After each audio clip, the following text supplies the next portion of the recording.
எனக்கு ADHD இருக்குன்னு இப்போ ஃபஹத் ஃபாசில் சொல்லிருக்காரு.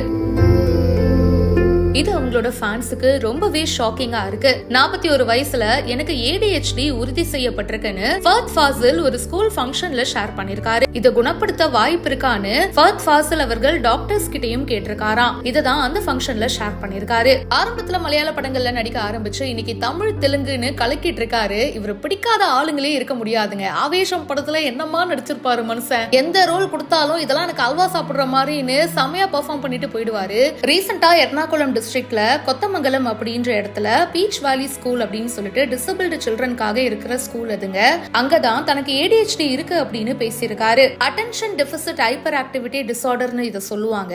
இதை குறிப்பா சின்ன வயசுலயே கண்டுபிடிச்சிடலாம். சில பேருக்கு ADHD அடல்ட்ஹுட்ல இருக்கும்போது தெரிய வருங்க. அப்படிதான் ஃபஹத் ஃபாசிலுக்கும் தெரிய வந்திருக்கு. இது குழந்தைங்களுக்கு வந்தாலும் சரி பெரியவங்களுக்கு வந்தாலும் சரி இதை சரிப்படுத்தலாம் முடியாதுங்க. ப்ராப்பரான மெடிகேஷன்ஸும் தெரப்பியும் எடுத்துக்கணும். அவங்களுடைய பிரெயின் ஃபங்க்ஷன்ஸ் ஆக்டிவிட்டிஸ்லாம் பாத்தீங்கன்னா நார்மலா பிஹேவ் பண்றவங்களை விட கொஞ்சம் டிஃப்ரெண்டா இருக்குங்க.